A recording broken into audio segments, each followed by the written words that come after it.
it's just a good question to ask yourself. What characterizes your thoughts and what characterizes your conversations? Yeah, when you've had a good conversation with someone, you're chewing on it later. We're hoping to have those here.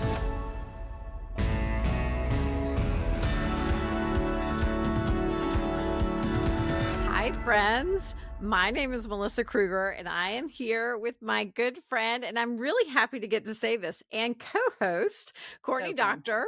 And we are so excited to introduce you to our new podcast, The Deep Dish. Courtney, this is something we've been dreaming about for a long time. We've been talking about it, thinking about it. Can you tell us a little bit about why it's called The Deep Dish? What are we going to do here?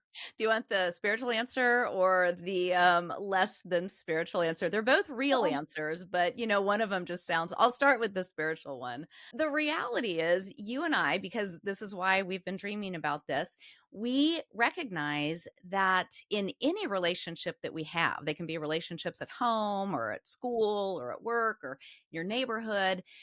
The majority of our conversations, if we start paying attention to what we're talking about, the majority of our conversations focus on like what we're doing that day. My husband and I laugh all the time. It's like we download our schedules multiple times a day to each other. So we talk a lot about what we're about to do or what we want to do. We might talk about, the show we just watched, or you and I like to talk about the funny reels that we've seen on social media and pass those back and forth. But the other thing, I mean, the important thing that you and I recognize is that it's really important that we are intentionally having conversations that focus on the gospel and how the gospel impacts really everything that we do. And so I do think in real life, you and I are super intentional about doing that with each other, that we talk about how something we're going through or something we're thinking about, or even something funny we're talking about, how does the gospel impact that? And so we wanted to create a space where we could have what we're calling deep conversations about deep truths, meaning that we're talking about the deep truths of the gospel and how they actually just impact the moments of our days. And so what we wanted to do was invite people into that and then also kind of spark ideas on how other people can incorporate these kind of conversations in their real life friendships. So that's what we're doing. But what's the less than Yeah, I was like, spiritual that sounds answer? super I spiritual. know, I know. Where's the name really from? Come on, give us the real scoop. Well, you and I eat our fair share of deep dish pizza. We love deep dish pizza. We make sure that every time we're together in real life, we find some place with deep dish pizza. We have been mailed frozen deep dish pizzas, which we're always like, that's always a Yes, good gift, right? Feel free, yes. anybody that wants We're to looking remember for a deep dish sponsor just to fill our deep freezers with dish pizza. sponsor. The deep dish pizza will always be what unites us in deep ways. I think so often when we hear the term going deep with one another, we, especially as women, we think, oh, we're going to be really vulnerable with one another. And that's kind of where we move toward one another. And I think one thing you and I have experienced through our friendship and even just through different friendships that we have with people is that you actually go deeper with people when you're focused on some other object, not just one another. And so, I mean, I can think of when we were writing Salvation Stories. What's that name? Remember your Remember joy. Your Joy.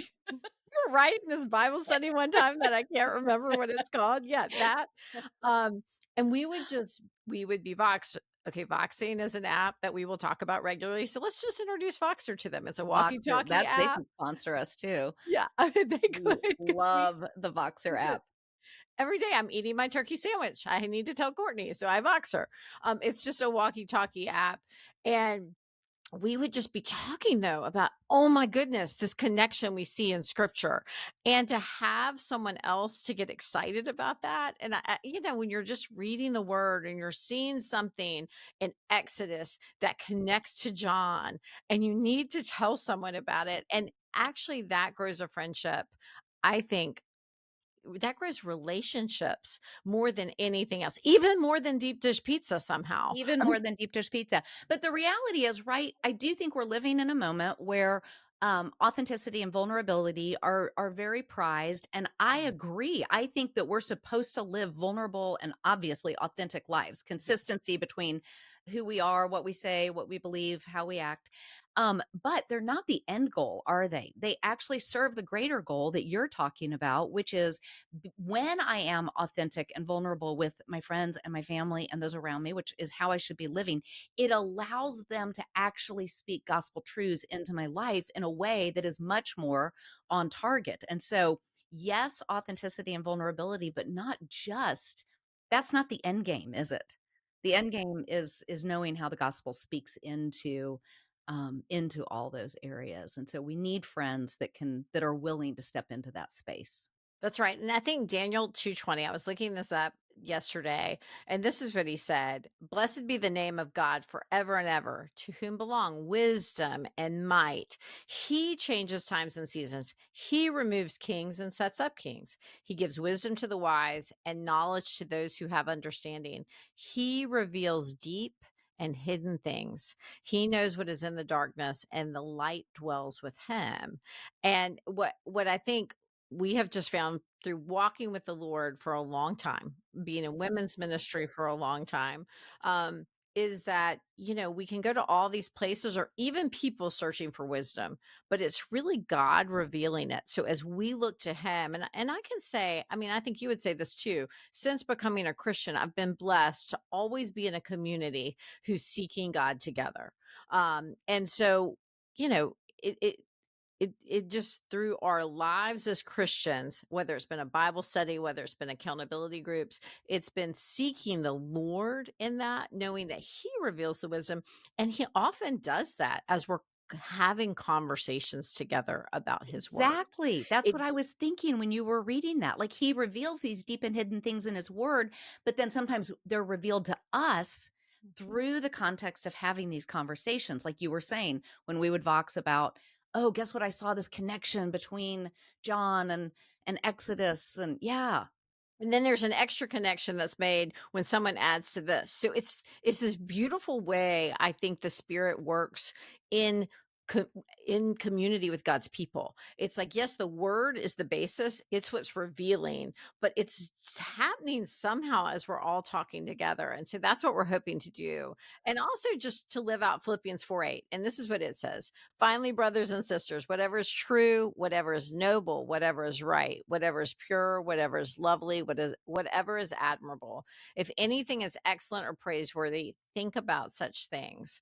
And I know I can think about a lot of junk as I go through my day. I mean, I can just, I'm bored. Okay, I'm going to scroll, or whatever. And then I'm like on Amazon and now I need this new product or whatever. I can set my mind on lesser things. And I think what we're hoping to create here, even for ourselves, is a place to think on deeper things, to think about what is good and right and true. How does what we think about affect what we talk about?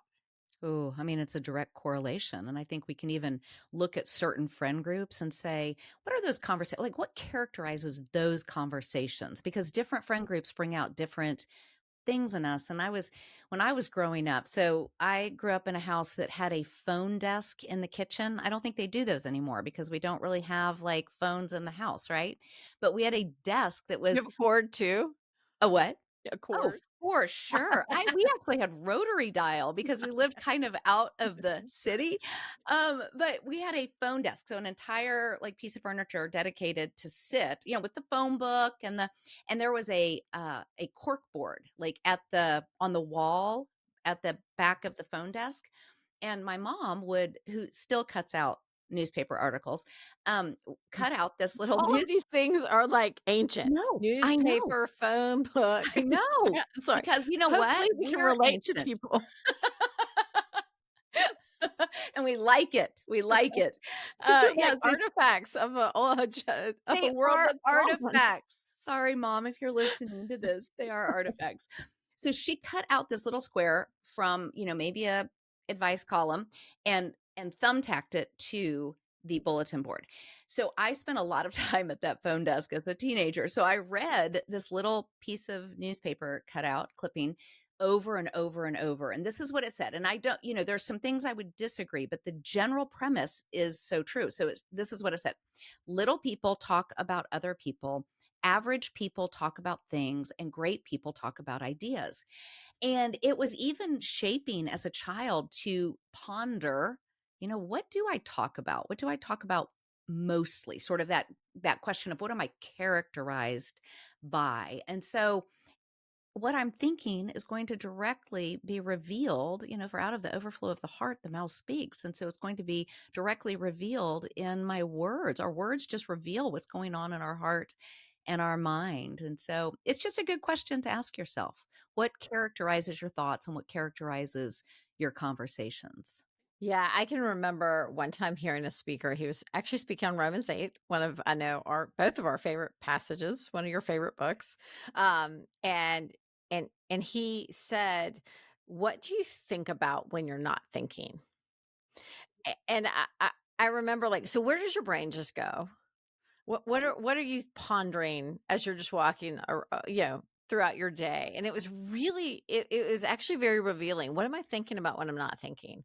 Where do I go? And so I do hope, I mean, one of my real hopes with these conversations is that they're going to make our mind go to, oh yeah, what do I think about this God's sovereignty and man's responsibility? What do I think about that? Like as I'm going about my way, I'm hoping that even just us having these conversations that I'll be chewing on, when you've had a good conversation with someone, you're chewing on it later and you're thinking, huh, I got to think about that differently.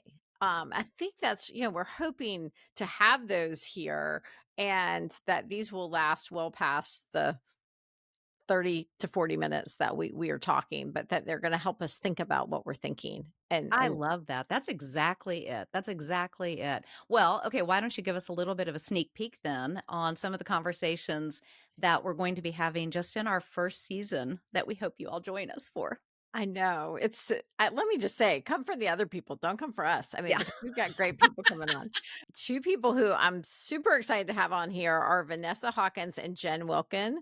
We're gonna be talking with them about mentoring and discipleship, and I love getting to talk the 4 of us, I love the 4 of us anytime we get to talk together. But we all in the past worked in the local church. Vanessa's still working in the local church.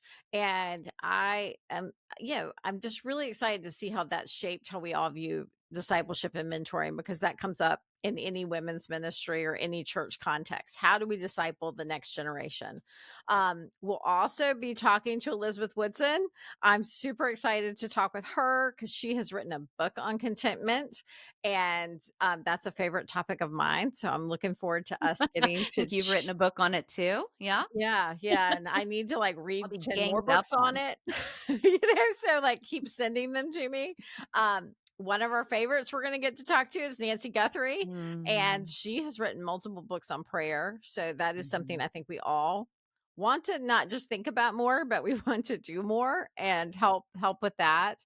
Um, you and I are gonna have a conversation on a nice light topic, God's sovereignty Ooh. and man's responsibility, so tell me about, yeah, we'll have to have that conversation. I am looking forward to that. Yeah. Um, I'm gonna have a conversation on parenting teens with Ruth, Cho Simons and Sandy Taylor, 2 friends. Sandy is actually, she works with teens in New York. She's a counselor, and Ruth is raising 6 boys right now. So we've, got a lot of teens among us, He has so a that'll be few a things to say about it. yeah, yeah, that'll be it's a fun group to get to talk, Mhm. and they have Sandy has all girls, Ruth has all boys, and I've got a Yeah. little bit of each. One person I'm really looking forward to talking to is our colleague, coworker, Ann Westrate, and we are gonna talk about one of our favorite topics, which is the working genius, and, so yeah, these are just a smattering of the things we're gonna talk about. Any other conversations you're excited about, Courtney?